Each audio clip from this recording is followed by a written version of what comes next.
and Jordan has been integral to the development of the public realm project within Wednesbury and conducted much of the design work in the town. So he's going to be bringing that to life for you today as part of the presentation.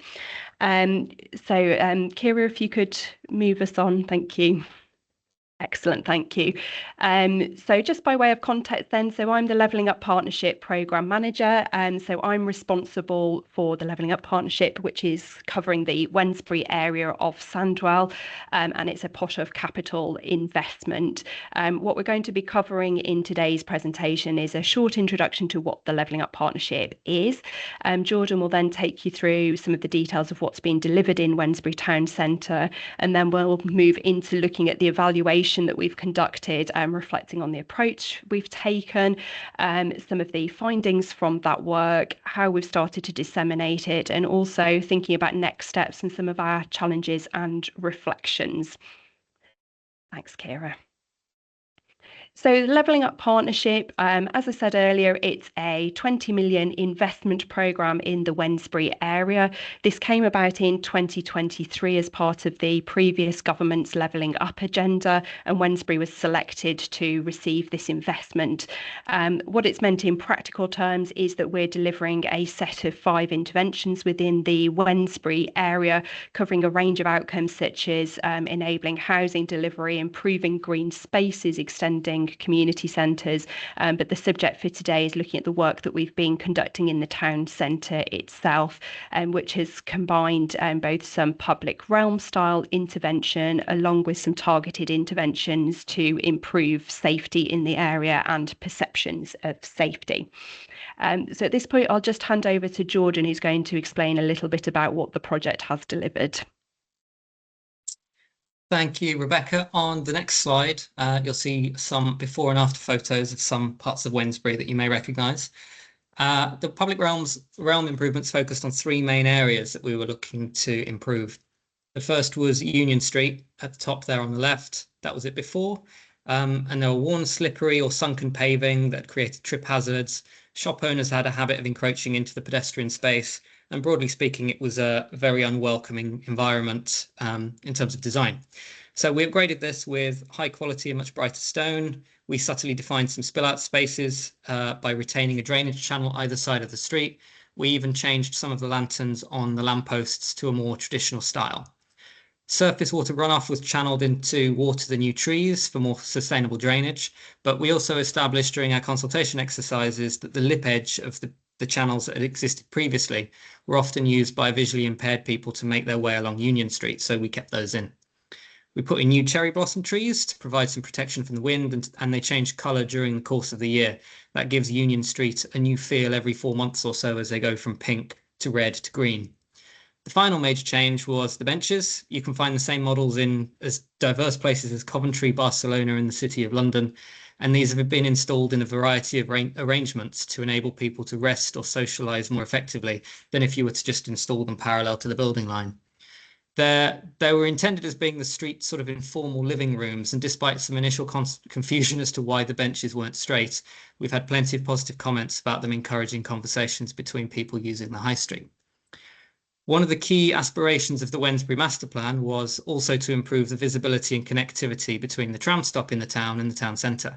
We haven't got a picture of that one on here, but this involved improving the lighting on Victoria Street and creating a more pleasant, safer feeling Metro Plaza outside the tram stop with some new planting, seating, lighting, all of which would be visible from the opposite end of Victoria Street, signalling the location of the tram stop.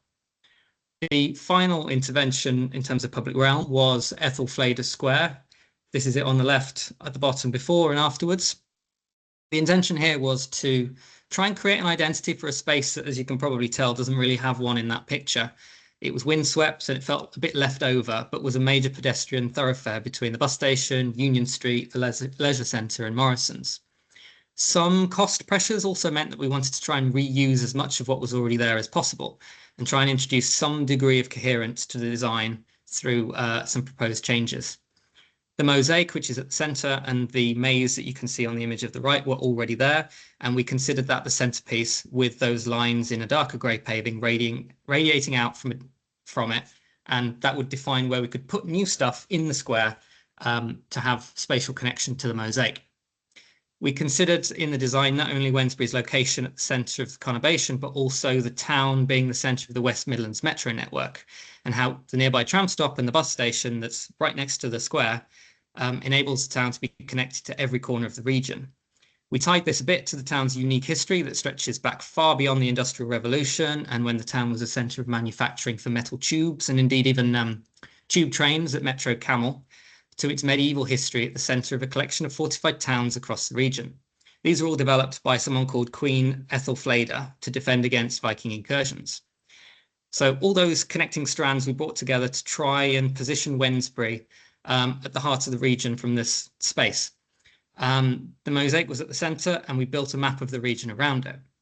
Those large planters that you can see in the picture, they rise out of the landscape of the square like those fortifications, and some additional green areas represent major towns and cities across the region. Each planting area is positioned according to the relative distance from Wednesbury of those towns, and each one is engraved with its name and its distance. We wanted the square to represent Wednesbury's past and present at the heart of the region, and for a space to be somewhere that people can be proud of. The only thing that we've got left to deliver in the area is we've got some wayfinding totems that will be spread out across the town centre, and an information panel that outlines the design and the history of the town. A final point before I hand back over to Rebecca was that before and after the improvements, we asked the same question in multiple consultations, which was, how does your town centre currently make you feel? Before the interventions, 10.9% said they were very happy or happy with the town centre, while 63.9% said they were very unhappy or unhappy. We asked that same question afterwards, and afterwards that 10.9% very happy to happy jumped up to 35.9%, and that 63.9% very unhappy to unhappy and unhappy dropped down to 23%. So over to you, Rebecca. Thanks, Jordan. And I think just from the couple of photos that we've shared here, you can clearly see the visual impact that the public realm works has had in Wednesbury town centre area. And if people aren't familiar with the town, I would very much recommend that you visit and familiarise yourselves with it. I think I just wanted to mention, in addition to all of the fantastic public realm work, Wednesbury town centre now has upgraded CCTV cameras. We've also been doing a lot of work with businesses to link them in more coherently with the council, the police and the bus station in the area, and also the Gallagher retail park, to help link them around crime issues to improve fast responses. And we know we've had good impact in terms of the arrests that these interventions have had as well. So with not only increasing the visual look and feel of the town, we're also having real impact in terms of the safety in the town centre. Kira, if you could move us on to the next slides, thank you. This one is just showing you our planting event, which involved some school children who helped plant up Ethelfleda Square. And then I'll move on now just to talk a little bit more around the evaluation. So as Jordan said, something that's been very much rooted in this project is seeking people's opinions right from the outset. So we have got a baseline capture in terms of people's views of their town. Within the project itself, the evaluation approach, we've had output measurement in terms of the square meterage of public realm improved and numbers of cameras, etc. And we've also got a set of outcome measures that look at a quantifiable change in the area. But a key element for us to understand was that resident perception of change over time. We have embedded within the council our resident survey, which includes questions around satisfaction of area and perceptions of safety, but we needed to drill down more specifically into the town centre area to understand whether our capital spend in this localised area had had impact. Thanks, Kira. So what we have done is an interim evaluation of the town centre. As Jordan set out, we haven't finished all of the work within the town centre, and I think this is an important point to dwell on, because what this piece of research has allowed us to do is take stock of what we've achieved to date and the impact that's having on perceptions and how people feel in a town. But it's also undertaken while we're still actively working in the town, so have some capacity still available in the programme in terms of conversations with the community community and our businesses, etc., in the town centre. So what we undertook was a mixed methods of research. This included a survey that was advertised and open to anybody to respond to. We also undertook some targeted consultation group activity, which was with some groups who'd been involved with us at the start of the Public Realm project to help us to design the intervention. So we revisited those groups to see the impact that the changes have had on them. We also did some face-to-face engagement through an event in the town centre, and then we've triangulated some of these findings across with our networks in terms of our governance board and also our MP for the feedback that they receive around issues in the town. This piece of research has been supported by Jane, our HDRC embedded researcher, and the difference that that's made to us is that it's brought check and challenge to the process and also some additional hands-on support to conduct the evaluation. And then moving on to the next slide, one thing with our research that we were really clear to draw attention to is where this research has been limited. So our results from this piece of research have revealed that the findings, whilst they have reflected a good broad brush of residents and visitors, there are some particular groups that we haven't reached through this piece of research, and this is something that we'll be picking up and progressing. Thank you, Kira. So in terms of those key findings, as Jordan said, this gives us the basis to show that the improvements that we've made are widely recognised as making the town centre cleaner, greener and easier to use. We've had some very specific feedback around the features that people have valued. We also heard from people that their patterns of town centre use haven't yet changed as a result of the work we've done, and that's something that we hope to see improve as the months progress. As Jordan mentioned, we've got now a generally positive level of satisfaction, but we do also still have a portion of people responding to us, their dissatisfaction. What we have been able to delve into in terms of the survey responses, but also our consultation feedback, is that where people are feeling negative about the town centre or the work that's taken place, that tends to be linked into wider perceptions around the town that have been outside of our project delivery. So that's included things such as the retail mix in the town centre, continued presence of antisocial behaviour, lack of facilities, and they continue to shape people's perceptions. So that also gives us areas that we can continue to work on with residents and businesses. Thank you, Kira. So just a little bit in terms of how we have approached the dissemination of these findings. We've drawn very heavily on the programme governance structure around the LUT programme. We have a partnership board in place who oversees the programme, and this is drawn from a variety of stakeholders, including representatives of community groups and businesses who are active in Wednesbury. We've also shared findings through the council's internal governance structures and also with our councillors. We also had a very useful conversation across with our business partnership meeting around the findings. As I mentioned earlier, our survey responses were underrepresentative of our business voice, so we knew that we needed to do more work in this area. So the first step was to share the findings with our business forum. That was a very useful conversation. I think it's the first time that they'd received this type of feedback, and they found it really interesting to hear about residents' perceptions and some of the things that residents were moaning about in the town centre. It also allowed us to discuss with them some of the challenges that had been raised in the feedback, particularly around the presence of public toilets and whether businesses would be able to support us with providing facilities, and also allowed us to talk around some issues such as parking enforcement that had come up through the survey.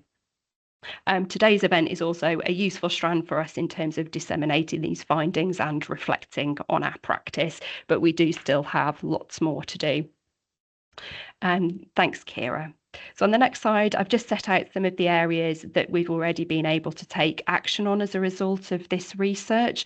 Some of the action that's still to come and in the months ahead is for us to feed back to residents around the concerns that they've raised in the survey, but also disseminate the findings. We also want to look at some case studies or a similar approach to tap into those underrepresented groups, and then we will be preparing to repeat this evaluation at the end of the programme. On the next slide, I'm just setting out some of the reflections in terms of challenges through this evaluation piece from our perspective from the programme side.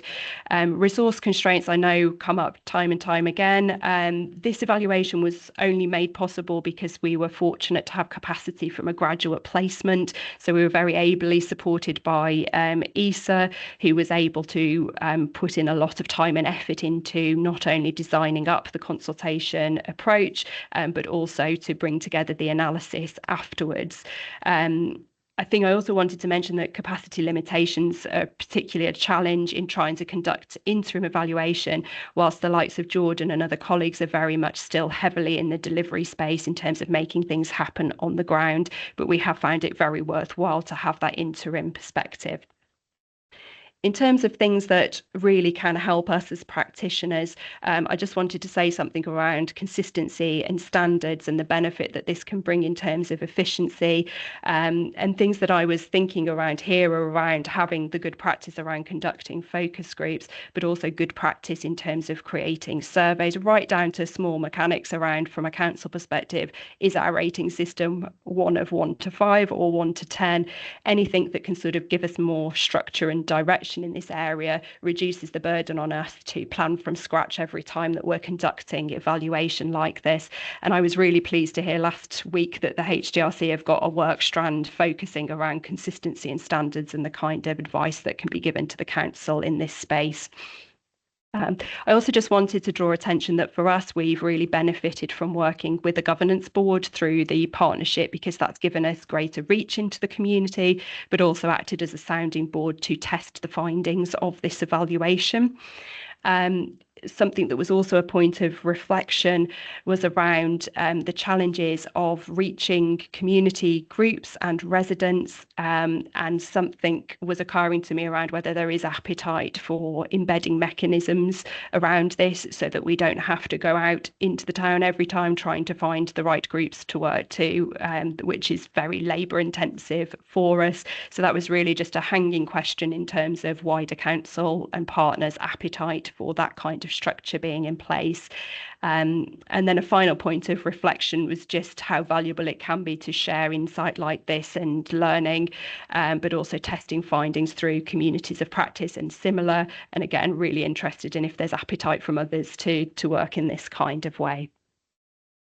That's my final slide, sharing a bit of an insight into the evaluation that we've conducted and some reflections. So very happy to take any questions and points of discussion from around the room. Thank you, Rebecca, and to Jordan as well for your presentation. And I'm sure that those are some very interesting questions, including around whether or not we can actually build on that principle of engagement and consistency and coherency about how we go about it. Do I have any questions from people at this point in time, other than what was the black necklace that I was trying not to wear? My apologies. In terms of the LUP, and I'm very aware that you had representation from various community groups, including young people on the board, Rebecca. What sort of feedback have you had from community representatives and so forth about how that has felt for them, and how it's worked in practice for you? Yeah, so if I just comment a little bit on the young people dimension specifically, so something that's been a real success in the LUP programme is having young people's voice around our governance board. It's really worked very well for us, and part of that is to do with the particular young people that sit on the board and their characters, but also that what they have been very ably able to help us with is tapping into other young people and taking conversations to other young people in a way that makes sense to them. So we've been able to give them a brief around something and then leave them to it to go and talk to their networks and seek wider views. So we saw that play out through our survey responses, where we actually had a really good response rate from the under 19 category, which was largely due to the work of those two young people representatives spreading the words and encouraging people to offer their feedback. So I think that's been something that's particularly worth mentioning in terms of our governance, and how having young people integral to the decision making has really facilitated a deeper level of understanding as well. In terms of your question around community groups, we've got a range of community groups represented on the governance board. So having their views offered through that structure has been useful, but they have also linked us into other groups. So one of the groups that we engage with both before the works and then subsequently in this evaluation, a board member helped make that happen. And as I mentioned before, some of that triangulation that those community group members have been able to give us has been really useful. I will say it remains difficult to get to more community groups. Some of that's due to our resources, some of that's due to getting responses within what can be a short window that we need to conduct these types of evaluations. So I think we originally reached out to 6 or so groups, managed to meet in person with 2 or 3. It is very, very resource intensive, and within a very small team, that's actually quite a responsibility and an economic issue to address. So thank you for sharing that with us, Rebecca, and yourself, Jordan. I'm going to move on in a second, but thank you both for your presentation. And if any questions come in on the chat, if you can please respond to them, that would be appreciated. And also, seeing as you've got me back onto my timeline, I am absolutely thrilled because nobody's going to shoot me now for bad sharing. Well, not this time anyway. Yeah, thanks very much, Elaine. Thank you both. We are now going to be moving on to our next presentation, which comes to us from Chitra Roberts. Chitra has recently completed her MPH, and what she's going to be talking to us about now is adapting an anti-racist framework to informal social emotional learning interventions for Black adolescent boys, a qualitative systematic review and best fit framework synthesis using critical race theory. And I'm only so impressed because of how much of that I don't understand. Chitra, thank you and welcome.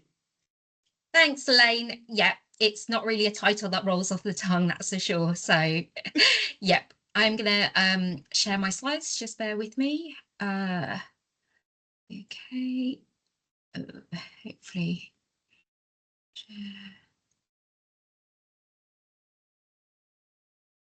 Right. Sorry, just bear with me. Okay, should hopefully all be able to see my slides. Is that right? Yes, thank you, Chitra.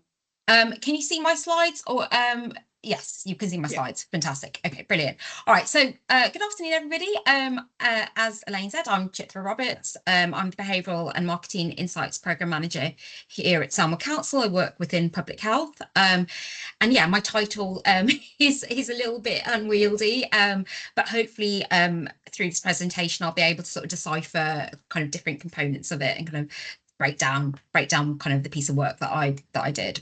So again, as Elaine said, I have undertaken this research topic as part of my dissertation, which was part of my Masters in Public Health, which I've been doing over the last couple of years. I should really caveat before I kind of continue that my background is not in academia. I'm not an academic by background. You know, I've been doing this master's while working within public health, and this is my first systematic review. And I say this hopefully not to minimise the work that I've carried out, but to really provide an example of what research looks like carried out by someone who's at the kind of coalface of public health. I have over 15 years working experience within public health, and throughout that 15 years I've been always incredibly passionate about looking at how we can reduce health inequalities, especially from more marginalized populations, which is in large part why I was drawn to this topic. So my interest stems from wanting to look at how we address inequality in mental health, and specifically around how Black men specifically experience poor mental health outcomes. So a census report carried out by the Care Quality Commission in the UK found that boys from African Caribbean communities have lower levels of diagnosable mental health difficulties at the age of 11 compared to white or mixed heritage boys. However, in contrast, the data show that adult African Caribbean men have a significantly higher likelihood in developing some types of mental health illnesses during adult years. And this inequality is also seen in pathways and experiences of care. So around 40% of Black and minority ethnic individuals access mental health services via the criminal justice system, and rates of detention under the Mental Health Act are more than 3 times more likely, 3 times higher for Black populations compared to white populations. There's data to show that Black individuals are significantly more likely to be detained and subject to community order treatments. And the interesting thing is that the higher chance of poor mental health does not merge in countries which have got predominantly Black populations, and it appears to be kind of an environmental risk specific to Northern Europe and the United States. So what is this? What could be at the root cause of this inequality? And I would suggest that racism can be seen as a root cause for the inequality experienced by people of colour, and looking really at racism as this kind of social determinant of health. So exposure to racism functions as a chronic social stressor, and it contributes to elevated rates of anxiety, depression, and reduced psychological well-being, which is no surprise. Among Black adolescents, studies using psychological assessments have found that repeated encounters with racial discrimination are associated with lower emotional functioning and increased psychological distress. And also, the way, so UK research has also shown that how young Black males construct formal mental health services as being inaccessible and discriminatory. So what do we do to address this? And a way to tackle racism is to understand that taking a neutral approach, that is to say that taking kind of an approach where we look at like doing of making everything equal in that we are all the same, it can actually, that kind of neutral practice can actually allow for inequity to persist. Anti-racism recognises that every policy, every decision, every programming design choice either reinforces existing disparities or actively works to dismantle them. So being not racist, while well-intentioned, simply maintains the status quo. Anti-racism, by contrast, requires intentional, and this kind of key word here, intentional reflection and structural action. Always examining who benefits and who is marginalized and how these patterns can be disrupted. And a well-established anti-racist approach is critical race theory. So critical race theory, or CRT, begins from the premise that racism isn't confined to personal prejudice, but is kind of interwoven into everyday systems like education, housing, employment, and even the research that we undertake. And it was originally developed in the context of US legal scholarship, but it's since informed things like education, public health, and policy analysis. And it can help us see how seemingly neutral practices can reproduce inequity. And three kind of ideas that I really want to kind of highlight here around critical race theory, which are particularly relevant, is experiential knowledge. So the idea that the lived experience of marginalized groups are valid forms of evidence. So, for example, community health workers documenting how migrant families struggle to register with GPs provides insight that official access data might miss. Intersectionality is a really key theme here. So this is how race interacts with other characteristics such as gender, class, sexuality, and it looks at that interplay of identity. So, for example, a Black teenage girl facing school exclusion might experience not only a racial bias, but also gendered assumptions about attitudes and behaviours. And then interest convergence, which is really around the idea that that reforms often advance only when they align with a dominant interest. So, for example, a community engagement initiative that's introduced after public unrest to restore, maybe actually, in fact, motivated to restore legitimacy to law enforcement rather than transforming police culture. So it's just worth bearing those kind of three themes in mind as I continue. Okay, so looping back to the problem of how can we reduce poor mental health outcomes for Black men, starting in adolescence would be a logical position to start from. We know that adolescence is this kind of key stage in kind of brain and social development and identity formation, and often schools and other settings can offer these sort of preventative social emotional learning interventions, which can equip adolescents with tools to help with their mental health and well-being. But how are these social emotional learning interventions aimed at Black boys preparing them for this kind of exposure, protecting them against the harmful impact of exposure to racism? And so this is really what kind of these are things that kind of underpinned my research. I wanted to critically examine these interventions, so I undertook a systematic review looking at the experiences of Black adolescent boys who'd undertaken these interventions, and I wanted to understand how how their experience of these interventions could be seen through a critical race theory or anti-racist lens. So I hope by critically examining these interventions that the studies contributes to the evidence base on culturally responsive approaches to improving mental health outcomes for Black adolescent boys. So just a little bit of a kind of side note here around best fit framework synthesis. It wasn't a methodology that I'd come across prior to undertaking this piece of research. But I found it to be a really interesting and innovative and pragmatic approach to doing a qualitative systematic review. So it is a qualitative, BFS is a qualitative synthesis method that begins with an existing theoretical framework and uses that framework as a basis for coding and interpreting data.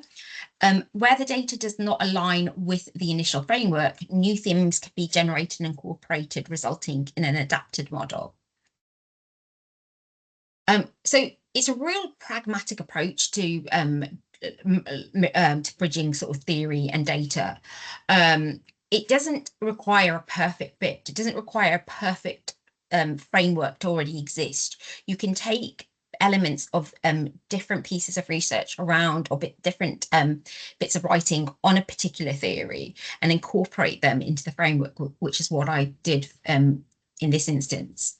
And critical race theory was selected for its capacity to really expose how racism operates at both structural and knowledge levels. So it was a really appropriate kind of theory to use to underpin my framework.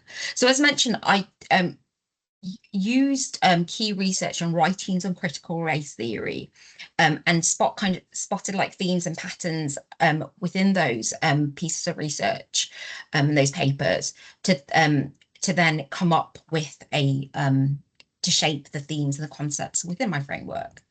And so I started off with this a priori framework, which is broadly for these four concepts, and under these four concepts with these different themes.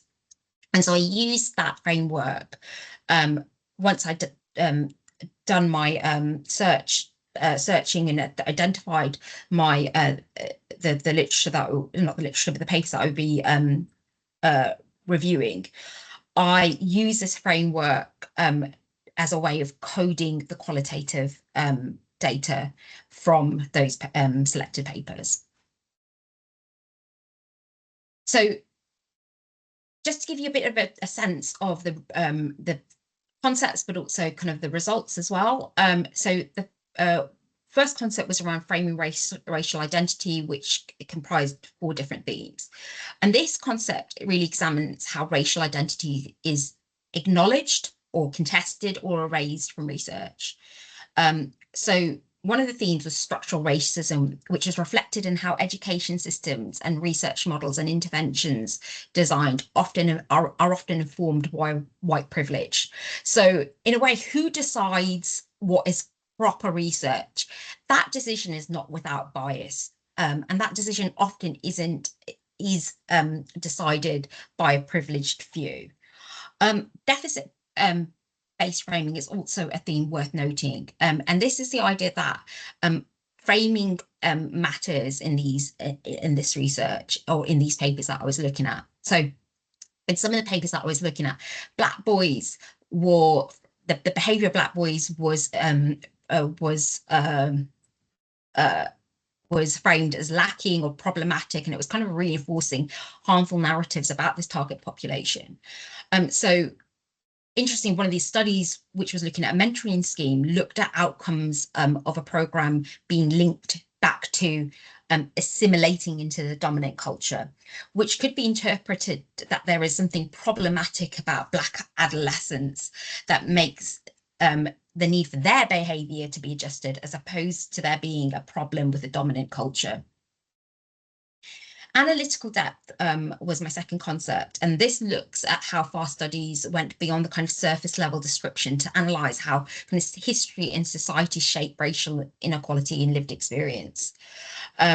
So this can be done, this is first through participants' awareness of how their experiences are shaped by structural forces, and that's captured in the theme contextualizing social experience. So an example of that would be participants who described multiple manifestations of structural neglect, such as lack of access to food, basic school resources, and physical safety. And these accounts were not viewed as isolated problems, but were linked to systemic racism, political hostility, and fear about the future. Next concept was participant voice and power, and this concept really explored how participants' voices were represented within interventions, and how their stories challenged dominant narratives. So 2 themes captured within this were the counter narrative and unpacking intersecting identities. So counter narratives is where participant stories directly challenge deficit-based framing or stereotypes, and so several studies that I looked at repositioned young people not as passive recipients of support, but as active agents in their own learning and development. And that could be through participation through kind of creative expression or collective action, or it could be shared storytelling. So it really challenges that deficit-based framing. The fourth concept was around motivation design, and this is a really interesting concept. This explores how the underlying motivations behind the design and support of interventions. It examines how programs that appear to promote equity can in practice serve the interests of dominant groups. So studies that gave insight into motivation behind design suggested that interventions were not always for reducing inequality, but maybe around organizational goals. So there was an example of where one of the interventions was approved by school leadership because it supported institutional objectives, such as improved academic performance, which suggested that the framing of these interventions had to meet existing metrics of school success, as opposed to around improving or reducing inequality or promoting equity. Okay, so as mentioned, with this framework and using this approach, it's a very agile approach, because I was able to, through looking at the different papers, spot emerging themes that couldn't be coded within the existing themes, and I was able then to create this adaptive framework to include those emerging themes. So those were the first emerging theme was around culturally adapted interventions, and these were where programs were intentionally designed to reflect the cultural identities and lived experiences of Black adolescent boys, and kind of using familiar symbols and community partnership to make interventions engaging and safe spaces for emotional expression and identity development. Another really strong theme was this idea of kind of brotherhood and belonging. So this was highlighted in the kind of importance of meaningful kinship-like relationships between both, in certain cases, mentors and peers and facilitators. And a number of these studies demonstrated this sort of sense of kinship and sense of brotherhood. Co-production was a strong theme to come out, and here young people would kind of genuine collaborators. They helped design the content, shape delivery, and evaluated the program, and their voices were embedded throughout, really showing kind of what authentic youth participation looks like when it goes kind of just beyond consultation. And then the fourth theme was around influence and power. And this theme showed that when young people have direct access to leaders and decision makers, their sense of agency grows. So shared decision making is built on ownership and accountability for everyone involved. So the influence was just not symbolic, it changed how programs were delivered. So you could see examples of where participants would actively shape and change the intervention because they had power within that dynamic. And so a really good quote is, you know, from one of the participants in one of the interventions was, "Why would I be part of a program which I have no say so?" So really showing that importance of that kind of participation, and not just participation, but the fact that they had influence and power within those settings. And then the fifth and final theme that emerged was a sort of strengths-based approach perspective, which kind of replaces that deficit narrative. So interventions recognised the existing assets within a community, the resilience within a communities, and the cultural knowledge of participants. And that was seen in one of the papers where, you know, no youth were excluded from the intervention, even with behavioural challenges. You know, instead they addressed that through trauma-informed counselling. So it's really about removing those structural barriers rather than fixing individuals, and viewing young people as capable contributors to their own personal growth. So in terms of sort of this framework and kind of its like the so what factor, I guess, of it, part of my research involved then liaising with the youth practitioner to test the real world relevance of this adapted framework. So I spoke to a youth practitioner who works directly with Black adolescent boys, and it was really lovely that the practitioner validated kind of some of the core elements, such as the co-production, cultural adaptation, and strengths-based approach. And they also kind of explained that the interventions grounded in cultural identity and delivered through everyday non-clinical formats are far more likely to connect with young people and their families. But they did caution that the implementation can be difficult in larger institutions because of bureaucracy, limited racial literacy, and few opportunities for shared decision making to make adoption sustainable.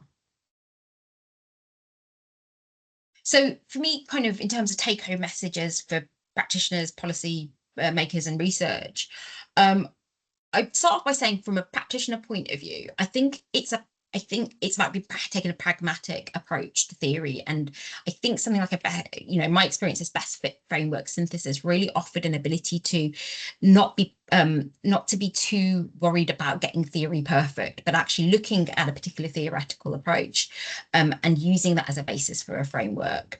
And is there a way, would be my question, that we could use that in kind of practice? So let theory, understand theory, but look at how that theory can guide practice, and innovative ways of doing that. And also kind of this kind of experiment. I really believe that as within local authorities, we should really embrace a sort of research and development culture, and that not to feel kind of like it's slowing down, but actually to be something that's quite fast paced, and that we're like testing, that we're learning and adapting. It doesn't need to, we know that there's not going to ever be the perfect solution, but kind of having a higher rate of turnover in terms of how we innovate and test that, but also learn and adapt from it.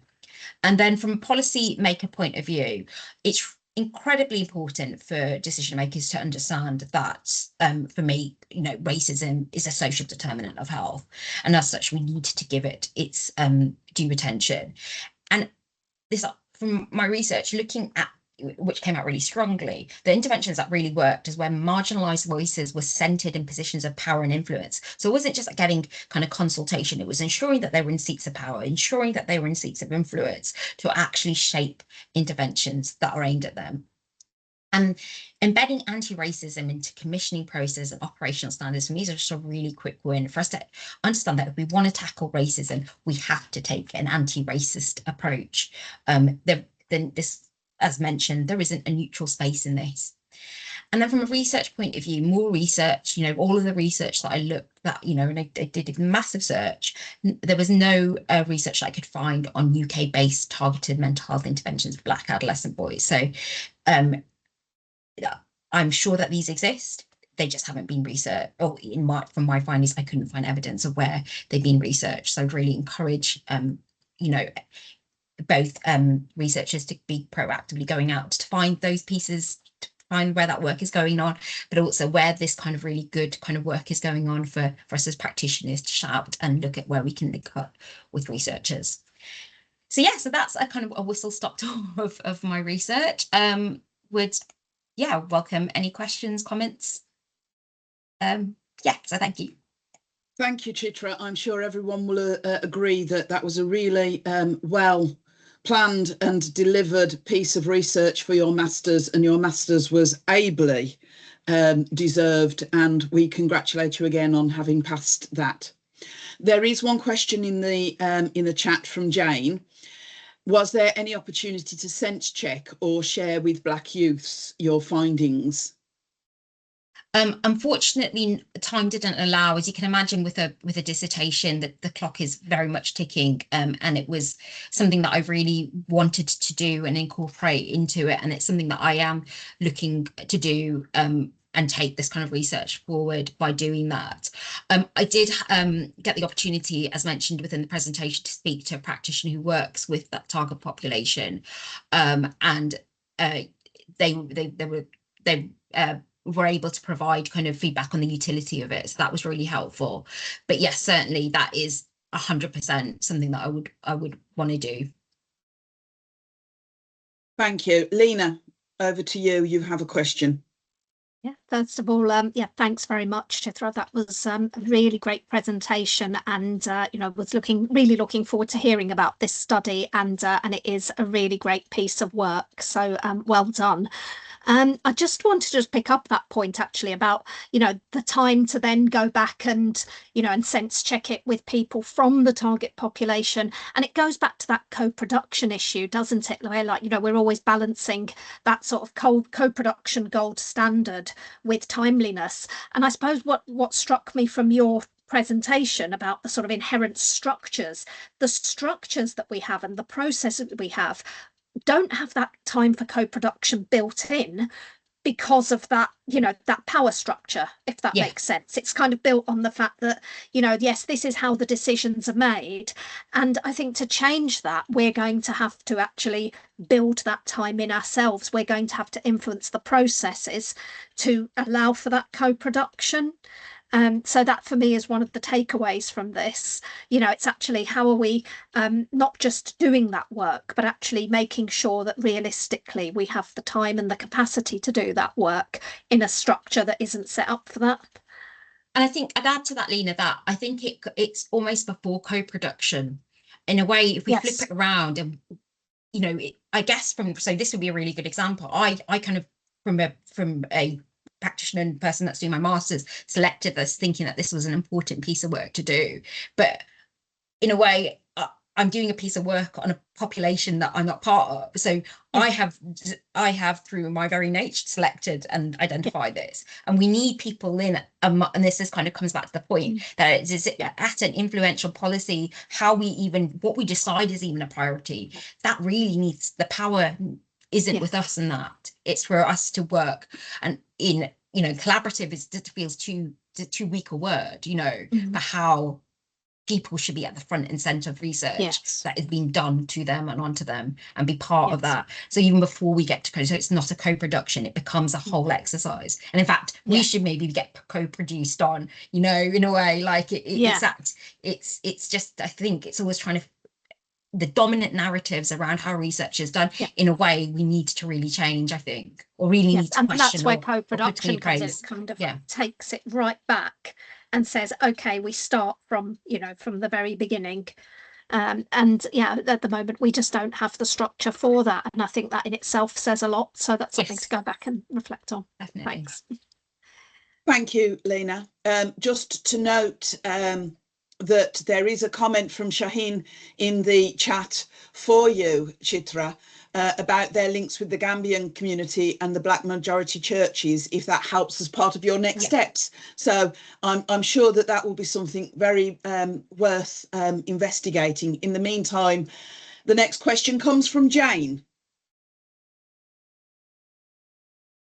Thank you, Elaine. I think just to add on it, it's not a question, basically just to add, I think one way we can address this is to incorporate our knowledge mobilization and dissemination plan right from the start when we design our study, have that on there, and also account for this in terms of your timeline, you know, when you design your time frame or for your study, have your knowledge mobilization or co-production or whatever you want to do embedded right from the beginning. Because if you do this piece of work and then you want to, you know, do something else, you're going to be choked with time because you have planned, you know, how you're going to do this. So I would recommend right from the beginning, have these things incorporated right in your proposal or your research proposal.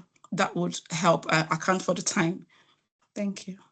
Thank you, Jane. I'm sure my planning isn't the greatest, but I am in your hands for managing things going forward. So there we go. Ali. Again, Chitra, congratulations. That was really, really informative. Just thought about the intergenerational trauma and the historical context to some of the things that you mentioned. Whether that was one of the strongest themes that you read through the background information or through your thematic analysis. So that's the one thing I wanted to mention. The other thing, I'm really keen to hear from June because obviously she's attending with us today, and she's obviously focused with that community. It would be really good to link up to that organization, plus what Shaheen has mentioned as well in terms of dissemination as well. But really great piece of work. Thank you. Thanks, Ali. So just so one of the themes, which it wasn't intergenerational trauma specifically, but it was around looking at how social and historical contexts are shaped experiences of discrimination and specifically racism. So that was embedded in within one of the themes. But yeah, no, it's thank you so much for all the lovely comments and feedback. I think for me, like the one, if nothing else, kind of lands with people, I think there is something about how we start talking about anti-racism explicitly as a way of countering and tackling racism. It seems kind of fallen out of favor in recent times to talk about it gets kind of caught up with equality and diversity kind of language, and I think that it's an uncomfortable subject matter is also what I would say. There is a lot when looking and taking an anti-racism approach. Actually, the work begins with us as organisations and institutions and the decision makers, and that's where the actual structural change, not actually the change has to happen within, because actually communities and this kind of, idea that, which has been spoken about and contested throughout today, is this idea that communities are hard to reach. And we all know that a lot of the times they're easy to avoid. They are, Chitra, and I totally take that. And organisations are changed by the individuals within them. And that's a responsibility that we all have and need to address going forward. Lena, I'm going to give you 2 seconds to respond because we are going to be late otherwise. Okay, yeah, just very quickly, I think this is something we could maybe look at, if we can build it into EQIA. So rather than the onus being on how is this going to not be detrimental to people from different ethnic backgrounds, maybe a requirement to how are you proactively endorsing, how are you proactively supporting an anti-racist approach through this work? And you've just got an offer to present at the next SHIP Partners Group meeting from Louise. There you go, Chitra, another opportunity to share and to hopefully bring people on board and to move the conversation forward. Thank you again for your presentation. Thank you, Louise. And I am now going to move on to Nisha Patel. Nisha is going to talk to us about SHAPE. We've already mentioned SHAPE today. With no more ado, Nisha. Thank you, Elaine. So I, like Chitra, have just recently passed my Masters in Public Health as well. So I manage the SHAPE programme, and it's a Child's Voice initiative for Sandwell. And I was really keen to use my dissertation project on something that's a topic that's come up through the SHAPE programme and is a particular interest of mine, hence why I chose the topic of cyberbullying, but in particular looking at adolescent experiences through the voice of adolescents. We've talked a lot about co-production and a lot about lived experiences, so it's really about understanding their lived experiences of cyberbullying, and this was a qualitative study. So it actually meant talking to the young people and actually using the data from what they told me. Sorry, next slide, please. Thank you. Adolescents are engulfed in the digital world, with 95% of most UK adolescents owning smartphones early, around the age of 12, and many active on social media between the ages of 8 and 11. Personal devices create this sort of bedroom culture, as it's called, which extend their social ties through gaming and virtual interaction beyond their immediate circle of friends to a more global connection. And the digital tools are used, the benefits of the digital tools, I guess, are used for creativity, activism, maintaining those relationships, and especially during social isolation. And this technology fascination with adolescents increased since the COVID-19 pandemic. So the pandemic rapidly increased the adolescents' use of digital technologies to stay connected and access resources. And daily or nearly daily internet use is now common among 10 to 15-year-olds, reflecting new digital habits and particularly enhancing their self-presentation. However, this is also called digital stress and a pressure to fit into society. Next slide, please. Thank you. So what is cyberbullying? So in all the research that I looked at, there's been many definitions derived around cyberbullying, particularly comparing it to our traditional bullying definition. This is a more detailed version. So intentional aggressive behaviour that is carried out repeatedly, occurs between a perpetrator and a victim who are unequal in power, and occurs through electronic technologies. So you get the sense of the same kind of characteristics of repetitive, power imbalance, and intentional that's used in both bullying and cyberbullying. Despite the many benefits of using digital platforms and devices discussed in the previous slide, cyberbullying is a public health concern. Prevalence is a real issue because there is no consistent definition, and therefore prevalence can be difficult to measure, but approximately 1 in 5 children aged 10 to 15 have some form of online bullying annually, showing that's a widespread impact. And there are mental health concerns. So cyberbullying can cause anxiety, depression, and social withdrawal among adolescents. And this constant connectivity means that cyberbullying can take place anytime. And to really understand about cyberbullying, we need to understand the social context, the patterns of usage, and the psychological impacts that cyberbullying can have. Anonymity is another big factor in cyberbullying, which leads to oversharing of information and risky behaviours. Next slide, please. Thank you. So the widespread issue of internet access in young people and through the ownership of devices at an early age and increased risk of cyberbullying is evident at both a national and a local level. So the ownership of mobile phones has gradually been increasing from the age of 8, and by roughly around the age of 12 most young people own a smartphone. This is also true in Sandwell, where over 75% of primary and secondary age children own or access an electronic device, with mobile phones being the most popular. And these figures, the Sandwell figures, have come from the SHAPE survey, the most recent survey that was done in 2025. 3 in 10 children aged 8 to 17 also experience nasty or hurtful behaviour through communication technology. And comparing this to Sandwell, there's similar rates in terms of what's experienced online, and there's a growing concern of racist comments, and also cyberbullying is still a really big factor. So cyberbullying and racist comments are like the 2 kind of key issues that are experienced online by children and young people in Sandwell. Next slide, please.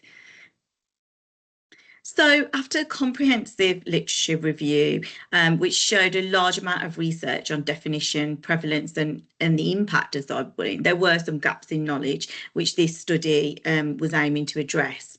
So although the majority of literature uses qualitative research, the research tends to be around cross-sectional studies, so using surveys, or in terms of qualitative, it tended to focus on focus groups. So there's very little use of interviews around this particular subject area. So the understanding of lived experiences becomes really important when thinking about cyberbullying. So most of the research does not focus on digital usage and patterns, including social media platforms and functionalities. They're very generic rather than focusing on specific devices and platforms. So this study goes beyond the usual screen time metrics, which is shown in most of the literature. The aim will be to inform safeguarding strategies and help educators as well as policy makers to create targeted interventions and reduce cyberbullying risks. Next slide, please. So in terms of the study design itself, as I've said, this is a piece of qualitative research in the main. It uses thematic analysis with elements of phenomenology, which is basically a means to capture lived experiences and understanding data through lived experiences. So NVivo is a software that's used to derive codes and themes, and that was used to do that within this study as well. The primary method for research was to undertake interviews with questions around key themed areas of device use, definition, personal experiences, and how young people think, and whether young people think there is a link between the time online, the access to devices they have, and cyberbullying risks. A short survey was included at the beginning of the interview to understand device access and ownership and the frequency of use, as well as social media platforms. Next slide, please. Thank you. The study took place in Sandwell with the aim to recruit roughly 8 to 12 participants through secondary schools, including special schools, as the age range was 12 to 17 years old. The only inclusion criteria used was they must have witnessed or experienced cyberbullying and have at least one digital device. Consent was considered for ethics, and as the subject could be quite a sensitive one, I prepared resources for signposting, and also in terms of confidentiality, data was collated anonymously. So who were the 12 participants? So the 12 participants, in terms of age, you can see they varied. So we had 13 to 17-year-olds, mainly 15 and 17. In terms of ethnicity, again, a real varied varied number of participants were different ethnicities. White were the most, but then we also had Black, African, which were a quarter of the participants. In terms of cyberbullying experiences, so the majority had witnessed cyberbullying. We only had one that said that they had experienced it. Most of them had witnessed it. In terms of the mode of interview, so because the actual recruitment went out just towards the end of school term, the summer holidays were about to kick in. So the volunteers and participants did prefer a Teams way to do the interviews rather than any other method. But we still managed to get quite a few face-to-face as well. Next slide, please.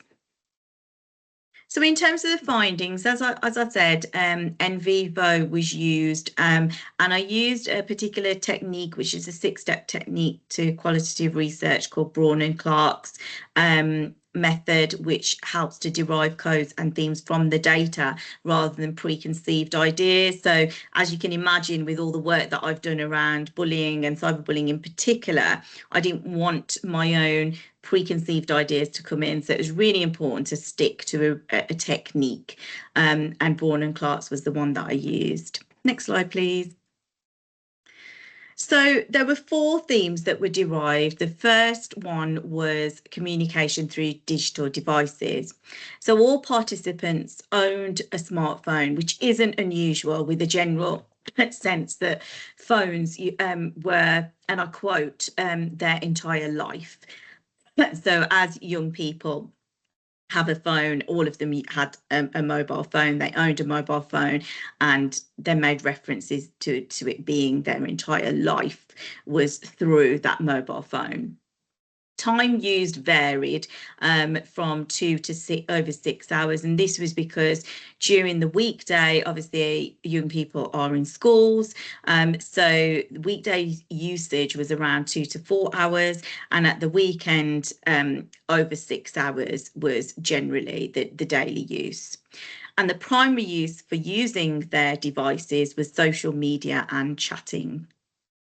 The younger participants stated they felt pressure to respond to notifications and messages compared to the older ones who had less urgency, but acknowledged that they had their phones when they had their phones initially, they were keen to respond quickly and make sure they were staying connected with their friends. Although half of the participants in the survey stated that they don't chat to people that they had never met, in the interviews it became really apparent that they all do chat to people that they've never met, because a lot of them, well, all of them had mutual friends, or mutuals as they call them, which are friends of friends. So they hadn't actually met them, they just become friends with them through their friends that they have met. Those that acknowledged they had developed friendships online with people they've never met stated, despite knowing all the risks associated with meeting strangers, they were drawn to these people because they had very similar interests. They claimed unkind behaviour that did emerge was very clearly emerging from group chats, and that could be in a gaming situation or it could be on any social media channels. Thank you. Next slide. So this theme 2, the perception of cyberbullying, was probably the most interesting in terms of findings. The perceptions of bullying really come through the definitions that young people use around cyberbullying, and they mainly draw comparisons similar to the literature around face-to-face bullying in terms of being targeted and it being repetitive, intentional, and causing harm. However, interestingly, the power imbalance element was not mentioned at all. But when talking about face-to-face bullying, those who encountered this type claimed the physical nature of the bullying made them feel more intimidated. However, as the literature stated, power imbalance does exist online and is part of cyberbullying, as there is a wider audience that can be involved with cyberbullying and online through the dissemination of information and the fact that the perpetrator can be anonymous. So it does exist, but it's not seen by young people. The concerning element in the interviews was the reference made to comments referring to cyberbullying can be considered a joke or banter. And a few of them said that although they wouldn't normally have thought it was a joke or banter, it's become known as being a joke or a form of banter rather than being a serious incident. Those that witnessed perpetrator behaviour, mainly name calling within group chats, were conflicted in their role of being a bystander or an upstander. So as I said, all of them had witnessed cyberbullying. So when describing what they had witnessed and being asked what they did about it, they said they were really conflicted in whether to do something or not do something. How well they knew the victims and the emotional connection they had with them, as well as the topic of the incidents, were the deciding factors. So, for example, if there was a topic around race, religion, that would be something that they'd want to stand up for. Or if they felt that it was a close friend of theirs who was being emotionally targeted, again, they would stand up for them in that situation as well. Next slide, please. So theme 3 was around online platform engagement and risk factors. So as stated before, social media was the primary use on devices, and the visuals show the differences in the platform and their usage. So there was 3 clear sort of areas: messaging and sharing, entertainment and community spaces.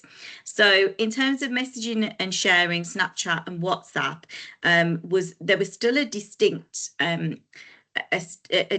difference between the two of those. So Snapchat was used mainly to message their friends, and WhatsApp was used to message family. So it's a bit like what Leaf mentioned previously in the morning session, that although they use social media, it doesn't necessarily mean that they're going to use the social media for a specific purpose. That connection through Snapchat is evident with their friends.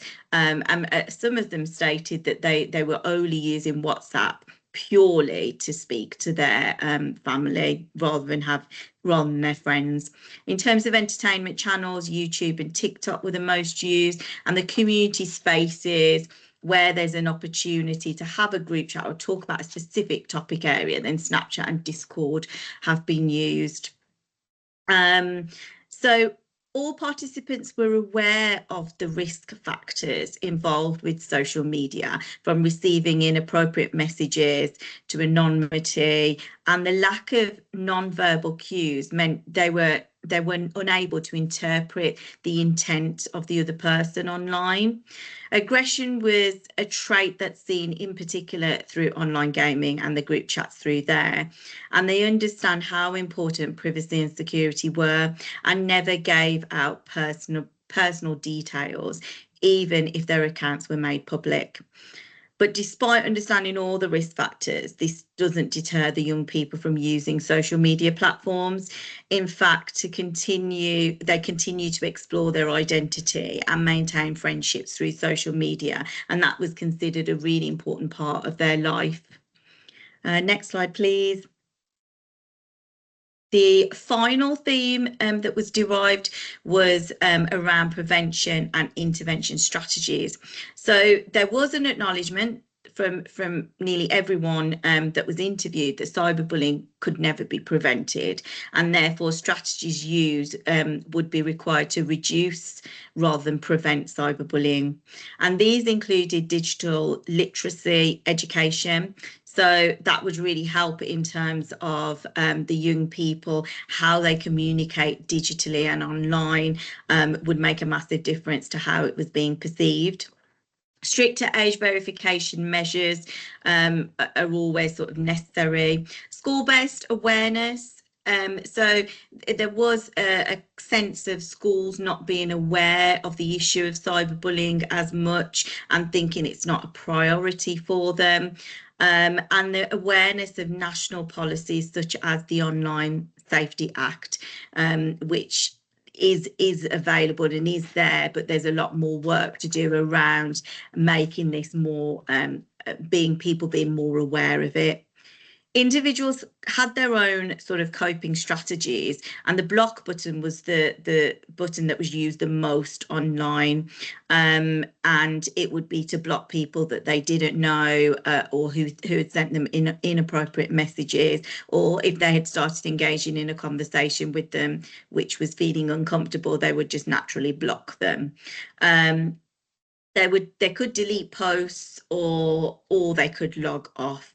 The report button was used for extreme cases such as paedophile behaviour, or a real strong abusive messages or inappropriate photos being requested, that sort of thing. Interventions identified was to talk to a trusted adult, so that was the key intervention, and they tend to talk to parents or a teacher, or someone that they knew. Intervening early was really important for them, and a greater empathy and support for victims, and particularly in schools. It was felt that although there was sanctions and punishments, they should be stricter in terms of those bullies, but also they should have more empathy and support around the victims as well. Next slide, please. So in terms of the actual study, some of the considerations and conclusions about the finding was that the study underscores the complexity of adolescent digital experiences. So you could just see from the fact that initially we had none of them thinking that they've encountered cyberbullying, or just one person, to then them talking in the interview about all these experiences that they'd encountered, which could be seen as being a cyberbullying incident, really shows that either the lack of knowledge or really their very basic understanding of cyberbullying, and they're not really fully gauging when they are being cyberbullied and when they're having that experience online. Platforms like Snapchat, TikTok, play a central role in terms of fostering relationships and facilitating harm. Anonymity and platform features contribute to that vulnerability.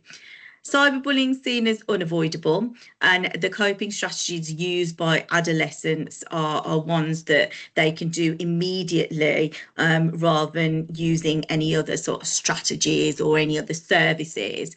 So how can schools, policymakers and health professionals use this information? Well, health professionals can use it to inform mental health support and early intervention strategies. Schools can do a lot more, and they really need to embed cyberbullying education into the curriculum, and also promote those empathetic responses and help the victims as well as just punish the cyberbullies. Policymakers can obviously strengthen that platform regulation, which hopefully the Online Safety Act will do, and enforce those age verification measures. But they can also develop youth-informed digital safety policies. And that's kind of the most important thing that comes out of this, that the voice of young people is really important in shaping those responses and realistic approaches to online safety and cyberbullying prevention. We always talk about young people and how we can use their voices, but we really need to act on some of their ideas. So we need to not only educate them, but also take their ideas and solutions on board as well. So I think that's my final slide. Just any questions? Thank you. That was great. Thanks, Nisha. I'm sure people are just digesting what you've been saying, and that there's going to be some questions popping up in a moment or two. I realise I'm of a generation wherein my kids were probably beyond the point wherein they were really vulnerable to online cyberbullying before it became really problematic. But I know that my nieces who got much smaller children are now grappling with that issue quite considerably. And it is really quite scary that we think when we close our front living room doors or our close off of an evening that our families are safe, and actually it's no longer the case. Those threats, those difficulties can come through the door, and it is really quite discouraging. And we as adults, carers, parents, grandparents even, we also need to be aware of just what's going on online, because it's not just during the day, it's actually when our kids are supposedly tucked up in bed at night. So Yeah, a really definitely. important piece of work. There are comments that are now appearing in the chat. Great presentation, Nisha, and very interesting, and thank you for the important topic. There is a question from Lois. Has there been any response from Sandwell schools to the findings? I'm not sure whether or not you've shared them around the schools yet. No, not yet. I do plan to do that.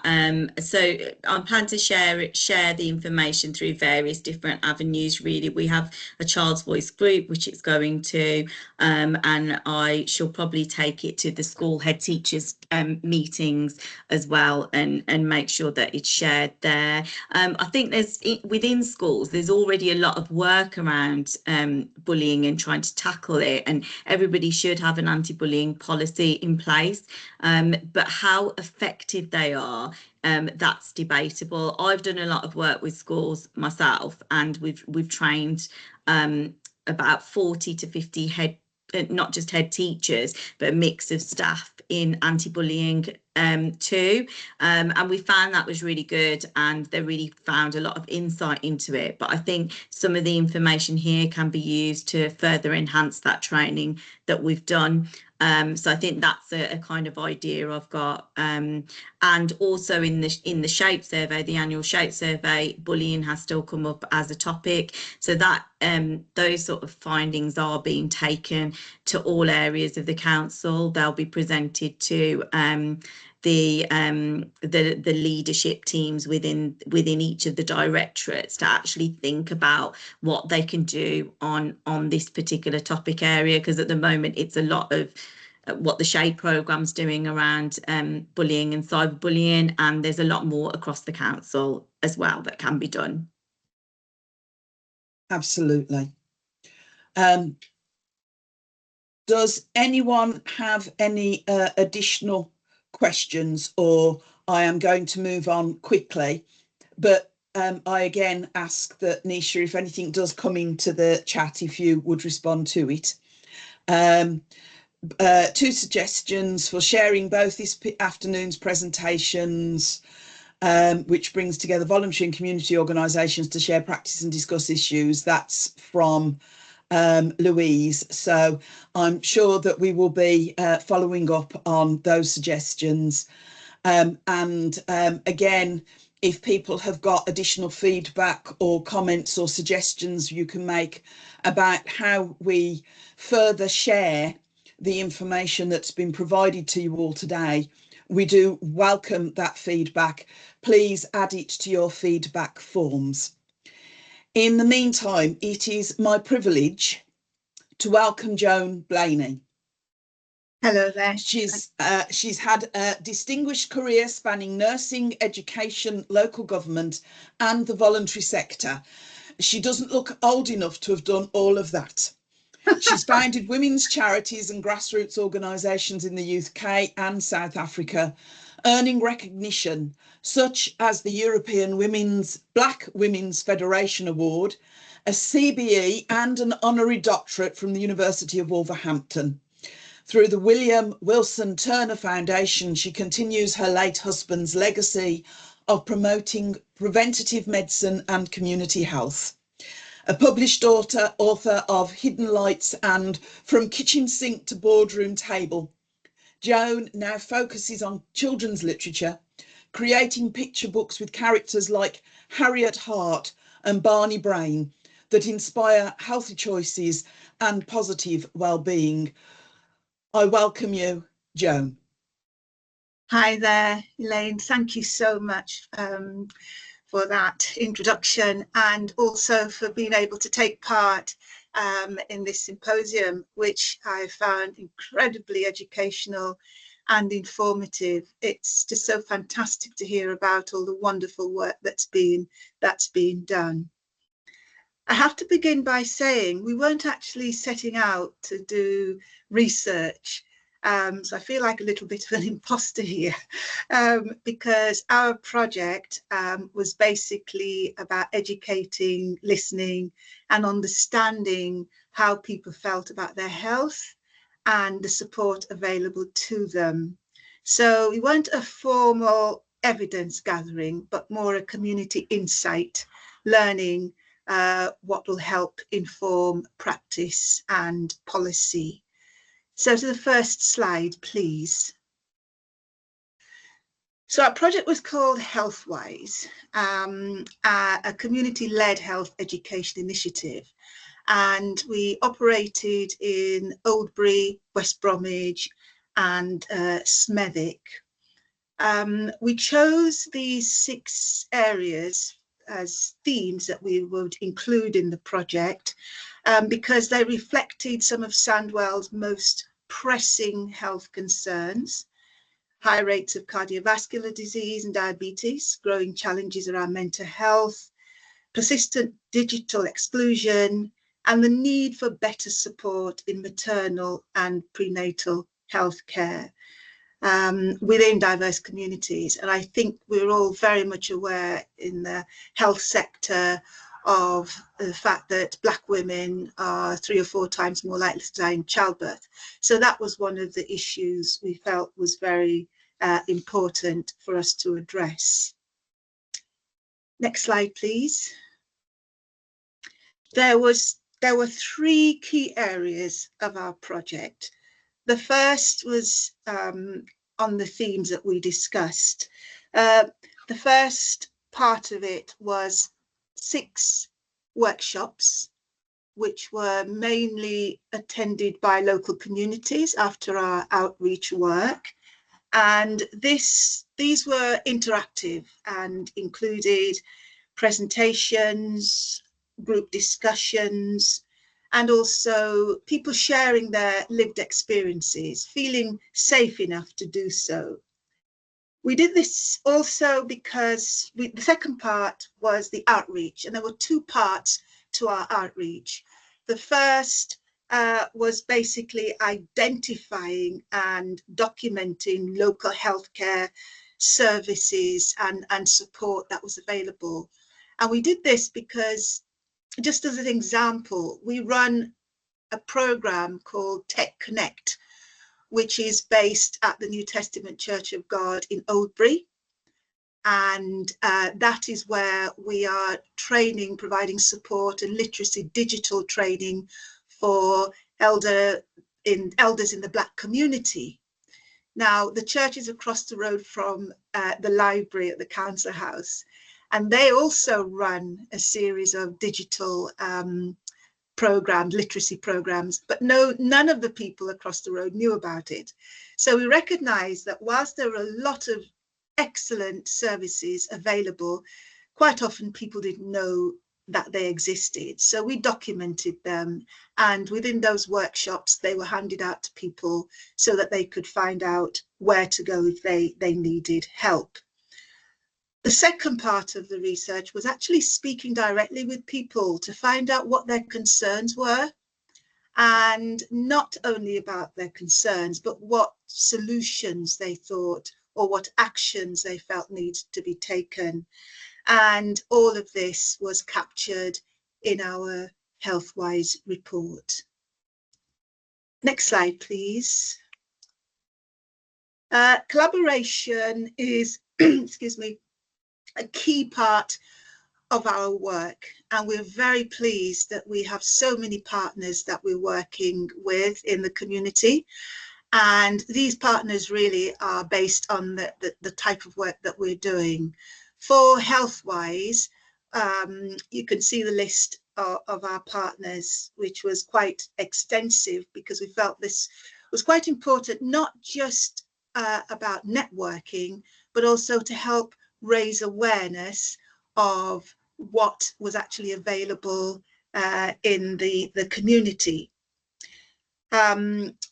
Within these particular groups, there was the health expertise, which we felt was quite important to be able to include in the workshops. I don't think, no matter how long an organisation has been in existence, it has the ability to address all the issues. And that's why collaboration is so important for us, because it means we're learning as well as sharing. And again, we're very grateful to all the partners who took part in our HealthWise project. It also enabled some of the organisations to find out about others that are doing similar work in their community. So it was a real camaraderie and a get-together of these organisations. Next slide, please. In terms of challenges, I mean, I'm sure it won't be surprising for people to know about the digital level of digital exclusion that we have in our communities, and lack of confidence. This was quite a concern for us, because as health services and support services move more online, there certainly exists a large percentage of people who don't have the literacy skills, and therefore are not able to access what's available. And it's something I note that in so many research or surveys which are done online, it's excluding a large percentage of people. And I know that within the African, Caribbean and the Asian communities that we work with, particularly for the elders, who themselves really do need to get the training and support to access some of these services. There's also the cultural stigma, which again, I'm sure isn't going to be a surprise for people. Within the Black community, particular, it's just not talked about as much or recognised as being a mental health issue. And often people are just told, oh, get on with it, it's just one of those things or whatever. So it was a way of trying to raise awareness of what this was, and to encourage people to seek support. Language barriers also was an issue, and sometimes it was a cultural issue. And I've shared this particular story quite often.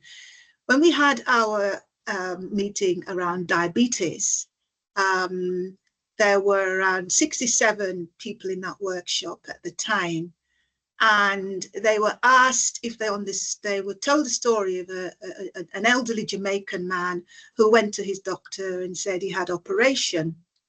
Now that really, of course, the doctor said, what operation have you got? Which seems a sensible question to ask. And we were asked, well, what does that mean? Because the doctor couldn't understand. When we were asked, what do we think it meant? It actually meant, as far as this elderly gentleman was concerned, that he had diarrhea. Now, how that translates is because he was saying his stomach was operating. There was lots of movement. There were things happening. And that was quite interesting, because many people in that group suddenly thought, oh, yeah, so that's what that means. So again, as I said before, we're learning all the time. And what we're wanting to do is to share that when we talk about language, that it's also very much linked to that cultural expression, which we need to understand. Mistrust and fear of bias among Black and diverse communities, that was also an issue that we looked at. And also there was a very low male participation, only 4% that we had, which isn't surprising because men's issue is quite a major issue. So, you know, we're busy trying to find out how we can engage more men, Black men in their health. Next slide, please. Dissemination. We made sure that participants who attended had copies of the report. We sent out to local councillors, NHS partners and health professionals. We also had online copies as well. And I should really say that, you know, all of this was made possible by the NHS Black Country Integrated Board, and we were very pleased to have that. But as well as that, we also use the report as evidence base to support wider future funding applications, which I'm very pleased to say has been quite successful. We're not going to wait for, I can't remember how many years it takes for policies to come into place.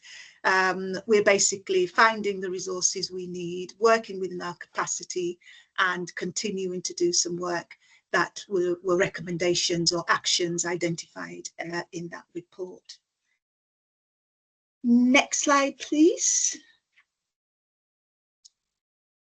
So if we were to look at the impact, on the quantitative side, 81% people felt more in control of their health decisions.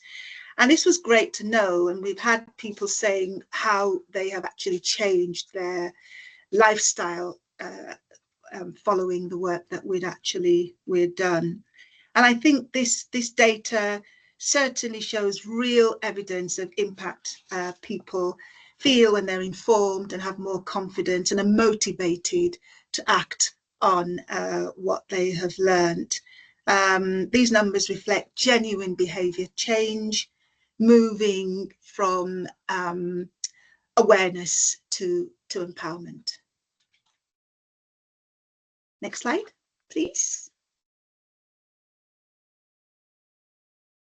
Within the report, we have kept or documented some of the quotes we've had from people, because we feel this was quite important, because nothing like documenting the voices of people. And we had, for example, Vivian Townsend. She's doing Tai Chi. She's doing keep fit, as she says. Her diet is different. She's using less salt. It's just fantastic when we hear that people have actually changed their lifestyle as a result, direct result of what they have heard. And also from Caddy, a young woman who talked on her experience during pregnancy, who said that, you know, she understands that we have to speak up. And so I think this, I feel, is where real change begins, when people reflect on what they've learned and how they're able to put what they've learned into practice. Next slide, please. Some lessons learned. Well, active community participation can help encourage lasting change. I think I sort of mentioned that earlier. And I have to say, with all of this, and based on the experiences and the various projects in the community, many of these things are not new. But what is new is who's actually saying it. These new voices, people who don't often speak out or say how they're feeling about things. So I think that these sort of reflections, as the project itself had touched their lives, it showed that HealthWise didn't just inform people, it gave them the confidence and the language to express what health and well-being mean to them. We found out earlier about the arts and what role that has to play in the community as part of engagement. And this certainly helped with our project, where we created a character called Miss Ida, and she was telling stories in Jamaican patois, which were all very relatable to the audience we were working with, and so they could feel much more engaged. So there's lots of opportunities to use the arts. And in fact, in Birmingham, we won the Birmingham Mayor's Award for Performance of the Year with this particular project that we did. Finally, the last, yeah, thanks very much. Last slide. reflection. I think that our project proved that prevention is powerful when knowledge is shared, understood, and lived. Prevention means empowerment, helping people see that small informed choices can transform health and well-being. When community health education is culturally grounded, it helps change behaviour, and through partnership, prevention becomes sustainable, building stronger and healthier communities together. Thank you. That's it. Thank you, Joan. That's absolutely fabulous. Yes, I am very aware that we talk very much about health inclusion and language inclusion and so forth, but we don't always follow through on that. So that's absolutely brilliant and very timely as well. I see that there's a comment from Bryony. I'm just looking at that. I love that you were able to instill confidence and need for assertiveness to those who you worked with. Will there be follow-up research or work to look in 6 months' time at case studies looking at where they have been able to improve their treatment as a result of tackling lack of medical curiosity? So that's a question in the chat. Yes, yes. I mean, as I said, we continue to do the work to follow up on some of what we've actually done. And in fact, you know, there's evidence of people having made those changes. So, for example, when we talked about nutrition, a couple of people have now got allotments where they're growing their own food, and we're also have projects in Wolverhampton where we are doing we've created a Miss Ida app, which is there because people love her character. She's been used as a catalyst to get people involved.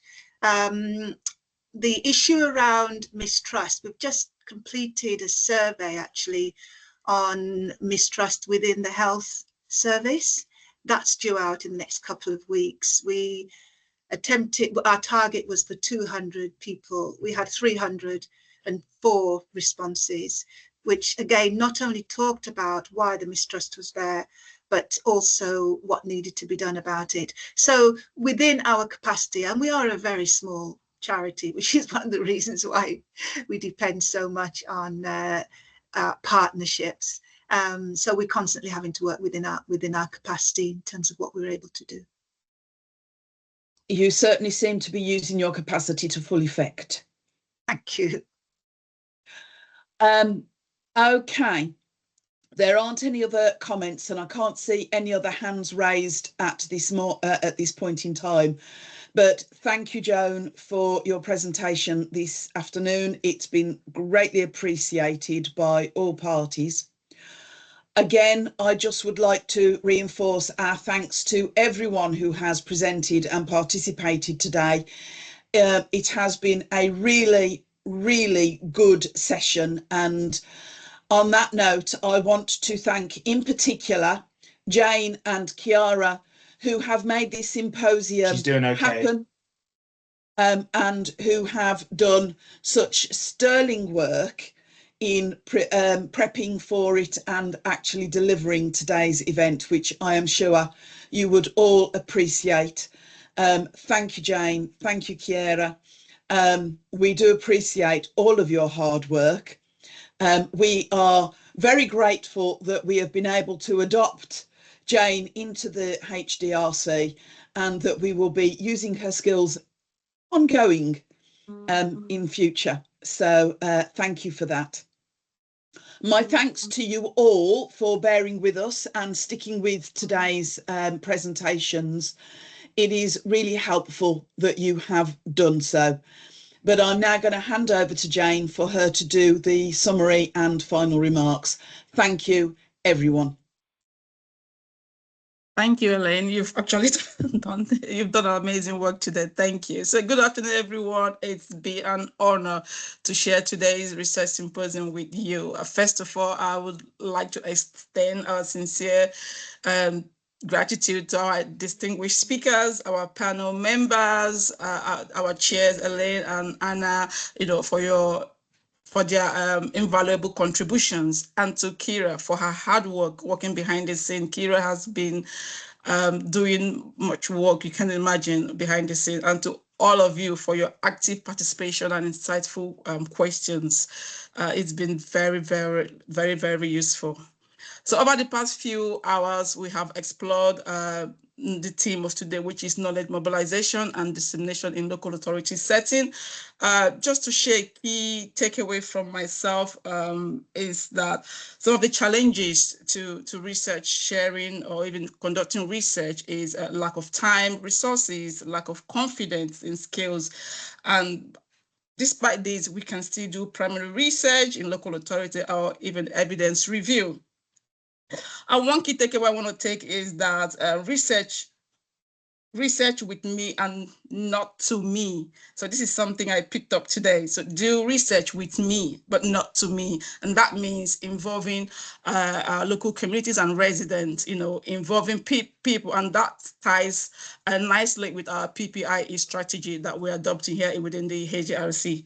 And also another key takeaway is that research lack local context, and this is because we fail to address the most pressing issue. But we can address this by getting community insight, and that is bringing together diverse community to create and also to share new knowledge in the context that where we can use research actively to make changes.